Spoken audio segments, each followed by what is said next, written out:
guys, good morning. Welcome back to my new vlog, The Happy Hub. আশা করছি তোমরা সবাই খুব ভালো আছো। আমিও খুব ভালো আছি এবং আমি কিন্তু আছি আজকে খড়গপুরে এবং খড়গপুরের ওয়েদারটা আজকে ভীষণ ভীষণ ভীষণ সুন্দর।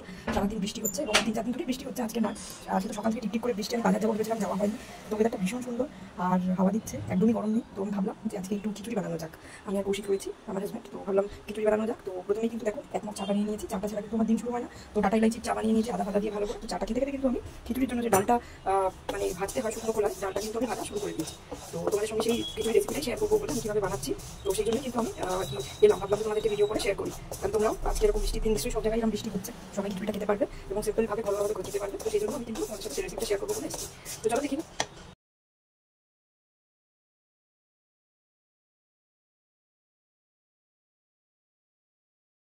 কিন্তু আমি শুকনো খোলায় ভাজার পর কিন্তু এই যে জলে দিয়ে দিয়েছি, জাস্ট একবার কিন্তু আমি এটাকে গুলিয়ে গুলিয়ে ধোবো, বেশিবার নয়, তাহলে কিন্তু এই যে ডাল ভাজার যে গন্ধ সেটা কিন্তু চলে যাবে। তো সেটা কিন্তু হতে দেওয়া যাবে না। সো দ্যাটস ওয়াই আমি এইভাবে চামচ দিয়ে নাড়িয়ে নাড়িয়ে একবারেই যতটা খাওয়ার পরিমাণ মতো একটা টমেটো, 3টে আলু ছোট ছোট সাইজের, 2টো পেঁয়াজ বড় বড় সাইজের, আর এই 7-8টা কোয়া মতো রসুন নিয়ে নিয়েছি। এটাকে কিন্তু আমি একসাথে পেস্ট করব। আর লঙ্কাটা আমি এখনও নিইনি, 2-3টে লঙ্কা তোমরা যেভাবে যেরকম ঝাল খাও সেই হিসাবে দিয়ে কিন্তু এটাকে বাটতে হবে। তো আমি কিন্তু চলে এসেছি এবং আমার যে ভেজানো চালটা ছিল, আমি আমাদের পরিমাণ মতো, দুজনের পরিমাণ মতন চালটা দিয়েছি এবং সেই মোটামুটি আমার হাতে 5-6 হাতা, মানে 6 হাত চাল রয়েছে। আর এরপরে কিন্তু আমি এই যে ডালটা, যেটা ভাজার পরে যে আমি ধুয়ে নিয়েছিলাম, সেই ডালটাও কিন্তু আমি এই চালের মধ্যে দিয়ে দেবো।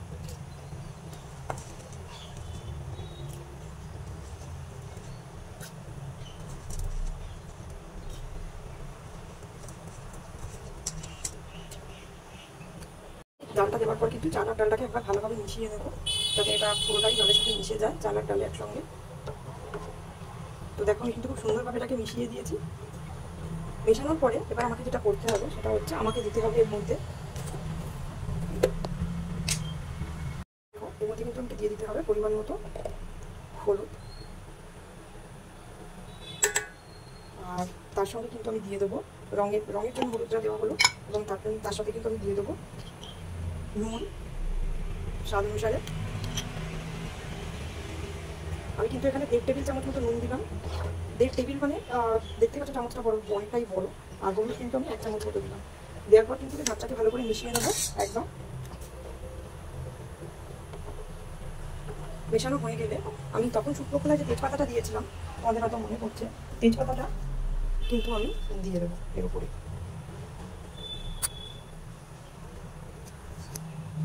দিয়ে দেওয়ার পর কিন্তু আমি এটাকে খুব সুন্দরভাবে সেদ্ধ হতে দেবো হাই ফ্লেমে, এবং এটা ঢাকা দিয়ে কিন্তু সেদ্ধ হতে দেবো। তো এটা সেদ্ধ হোক, তারপরে কিন্তু আমি আসছি নেক্সট আমার কী কী করার আছে সেগুলো তোমাকে দেখাবো। আমার কিন্তু ডাল আর ভাজি যেটা আমি কুক করতে দিয়েছিলাম সেটা কিন্তু হয়ে গেছে এবং খুব সুন্দর একটা কালার এসেছে। আমি জানি না তোমাদের কতটা দেখাতে পারছি, বাট এটা কিন্তু 80% মতো কুক হয়ে গেছে। আরও কিছুটা করতে হবে। তো আমি মশলাটা ওই জন্য প্রিপেয়ার করছি, গ্যাসে তেল দিয়ে বসিয়ে দিয়েছি। তো তারপরে কিন্তু খিচুড়ির মধ্যে আমাকে মশলাটা মেশাতে হবে। আপাতত আমি এখন ঢাকা দিয়ে দিচ্ছি এবং এই যে গ্যাসের তেল গরম হয়ে গেছে। আমি এবার যেটা করবো সেটা হচ্ছে আমি আলুগুলোকে একটু ভেজে নেবো, এবং আর একটু সামান্য আলু আর কাজুও ভাজতে হবে যাতে খিচুড়ির টেস্টটা হয়। তো আমি এর মধ্যে কিন্তু একটু হলুদ দিয়ে দেবো যাতে আলুটা ভালোভাবে ভাজা হয়। তো জাস্ট এই ওপর দিয়ে আমি একটু সামান্য হলুদ ছিটিয়ে দিলাম, আর দিয়ে দেবো একটু অল্প করে নুন।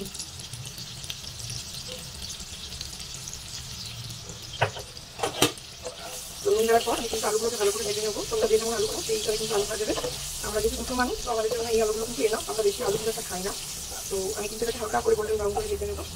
নেওয়ার পর বন্ধুরা আলুগুলো কিন্তু আমার ভাজা হয়ে গেছে। এবার এর মধ্যে আমি এই তেলেই কিন্তু আমি কটা কাজু বাদাম দিয়ে ভেজে নেবো।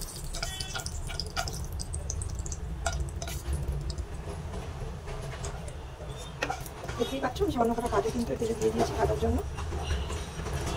তো কাজুগুলোকে কিন্তু আমি হালকা করে একটু গোল্ডেন ব্রাউন করে ভেজে নিয়ে কিন্তু তুলে রাখবো। আর আমি কিন্তু আলু ভাজার তেলেই কাজুটা ভাজছি, অসুবিধা কিছুই নেই। যদি তোমরা মনে করো যে না আলু ভাজার তেলে ভাজবে না, তো আলাদা করে কিন্তু ভেজে রাখতে পারো আগে। আর আমি মিক্সার গ্রাইন্ডারে দেখো অলরেডি মিক্সার গ্রাইন্ডারটা আমি বন্ধ করে দিয়েছি। আমি এর মধ্যে কিন্তু এই যে পেঁয়াজ রসুন কিন্তু দিয়ে দিয়েছি। যেহেতু পেঁয়াজের পরিমাণটা একটু বেশি হয়ে গেছে, ওভারফ্লো করতে পারে, তাই জন্য আমি আগে এটা বেটে নেবো। বাটার পর কিন্তু আমি যে একটা টমেটো কুচি করে বেটে রেখেছি, টমেটোটা এর মধ্যে দেবো এবং 2টো সবুজ কাঁচা লঙ্কা দেবো। তো আগে এটা বেটে নিই, তারপর টমেটো এবং কাঁচা লঙ্কা দিয়ে কিন্তু একবার পেস্ট করবো। আমাদের কিন্তু পেঁয়াজ রসুনটা ভালোভাবে কাটা হয়ে গেছে। এবার টমেটো, কাঁচা লঙ্কা আর আদা কিন্তু আমি বেটে নেবো। কাঁচা লঙ্কাটা একটু পেকে গেছে, ওই জন্য শুকনো লঙ্কা রাখার ধারণ করেছে, ওটা কিন্তু শুকনো লঙ্কা নয়। তো চলো আমি আদা, টমেটো আর কাঁচা লঙ্কাটাকে পেঁয়াজ রসুনের সঙ্গে একসঙ্গে বেটে নিই ভালো করে।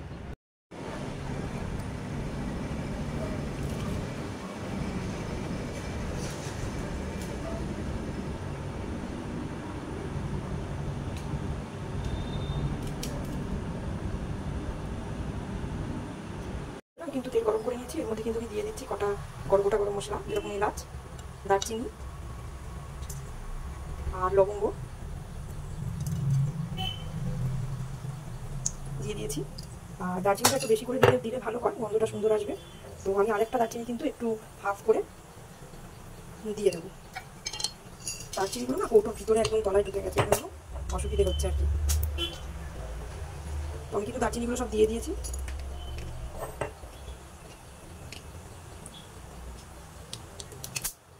তো এটা কিন্তু ফাটছে, মানে তেল চলে গেছে ওই জন্য। তো এবার কিন্তু আমি ওই যে পেস্ট করা মশলাটা ছিল সেটা কিন্তু দিয়ে দেবো। দেখো পেস্ট করা মশলাটা কিন্তু আমি সবটা দিয়ে দিয়েছি। শুধু এবার চামচ থেকে বাটির মধ্যে যেগুলো রয়েছে সেটা কিন্তু আমি চামচ দিয়ে ঢেলে দেবো, কারণ পেস্টটা খুব সস্তাতে হয়েছে, যে কারণে মানে সবটা পড়ছে না। এবার আমাকে একাই ভিডিওটা বানাতে হচ্ছে, সে কারণে একাই করতে হচ্ছে। সেই জন্য ওটা আমি পাচ্ছি একা একা ধরে তোমাদেরকে রান্নাটা দেখাবো, সেটাই করার চেষ্টা করছি। তো আশা করছি তোমাদের ভালোবাসা সাপোর্ট থাকলে ইন ফিউচার ভিডিও এডিট করবার এবং আরও ভালোভাবে যে কোনো ভিডিও উপস্থাপনা করার হয়তো লোক পেয়ে যাবো বা পাবো কাউকে। তো ঠিক আছে, চলো আমি মশলাটাকে সমস্তটা দিয়ে নিই। যেহেতু এক হাতে ধরা, আমি গোটা মশলাটা কিন্তু এর মধ্যে দিতে পারছি না, দিয়ে নিয়ে আমি সাতলানোর সময় তোমাদের দেখাচ্ছি কি মশলা দিচ্ছি। আরও বন্ধুরা এই মশলাটাকে কিন্তু সুন্দরভাবে আমি কষাচ্ছি। এবার এর মধ্যে আমি দেবো একটু কালারের জন্য কাশ্মীরি রেড মির্চ, যাতে কালারটা ভালো আসে। আমি একদম ছোটো চামচের দু চামচও না, হাফ চামচ মতন আমি কিন্তু কাশ্মীরি মির্চ দিয়ে দিলাম, যাতে রঙটা খিচুড়িতে ভালো আসে। আর আমি কিন্তু দিয়ে দেবো সামান্য নুন, যাতে মশলাটা ভালো করে মিশে। এবং খিচুড়িতে কিন্তু বন্ধুরা আমরা নুন দিয়েছি, সেই জন্য কিন্তু বেশি নুন দেবো না, তাহলে কিন্তু খিচুড়িতে বেশি নুন হয়ে যাবে। আর আমি দিয়ে দেবো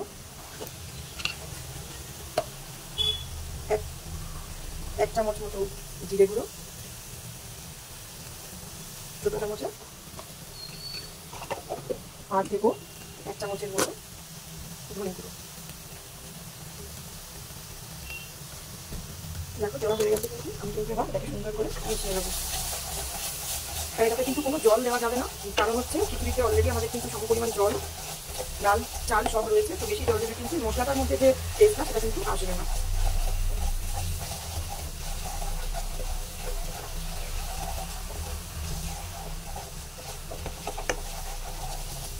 তো মশলাটা কিন্তু তেল ছাড়া হচ্ছে আমাদের কীভাবেই নামিয়ে চালিয়ে রেখে নিতে হবে, ততক্ষণ না মশলার মধ্যে একটা টিকটিকি পেস্ট হয়। টিকটিকি মানে তো থকথকে যে পেস্টটা আমরা বলি, সেটা না হওয়া অবধি কিন্তু মশলাটাকে আমাকে কষিয়ে নামিয়ে নিতে হবে। আর বন্ধুরা আমি কিন্তু এখানে হলুদ দেবো না, কারণ আমি খিচুড়িতে অলরেডি এক চামচ মতো হলুদ দিয়ে দিচ্ছি। বেশি হলুদ দিলে কিন্তু মশলা পুড়ে যাওয়ার সম্ভাবনা থাকে, আর খাবারের টেস্ট কিন্তু তেতো হয়ে যেতে পারে। তো সেটা কিন্তু খুব সুন্দরভাবে কালার এসে গেছিলো তখনই আমি যখন নামাই। তো এবার আমি যে মশলাটা করলাম, বাটা মশলাটা, সেটা কিন্তু খিচুড়ির মধ্যে মিশিয়ে দেবো দিয়ে সমস্তটাই। তো চলো গোটা মশলাটা কিন্তু আমি দিয়ে দেবো। মশলাটা কিন্তু থিকনেসটা এরকম হবে, দেখে নাও। এটা কিন্তু একদম জল মশলা হলে ভালো লাগবে না, কারণ খিচুড়িটাতে তাহলে কিন্তু মশলাটার যে টেস্টটা সেটা কিন্তু যাবে না। তো আমি চলো মশলাটা খিচুড়িটার মধ্যে যেটুকু আছে সেটা আমি যেন দিয়ে দিচ্ছি।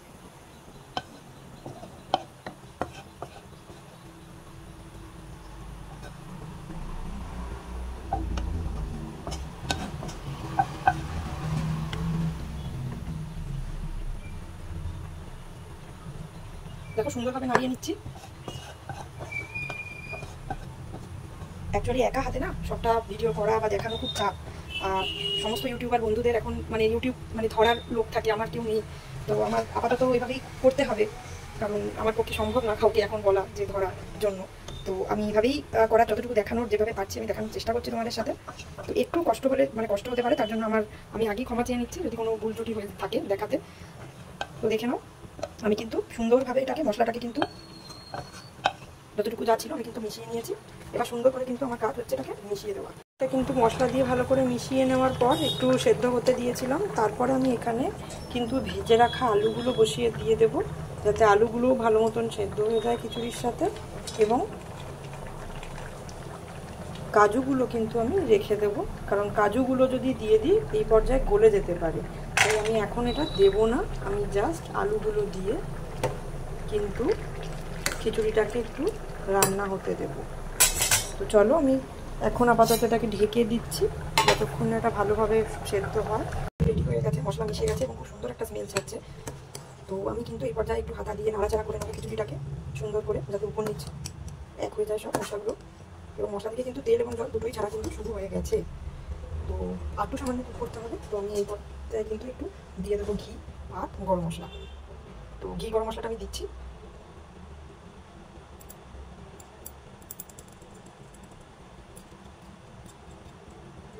ঘিটা একটু জমে গেছে যার কারণে উঠছে না, তো আমি উপর থেকে ঘিটা কিন্তু যতটা হচ্ছে ছড়িয়ে দিচ্ছি। তোমরা যে যেমন ঘি খাও সে সেরকম দিতে পারো। আমি কিন্তু পরিমাণ মতো একটু ঘি দিয়ে দিচ্ছি।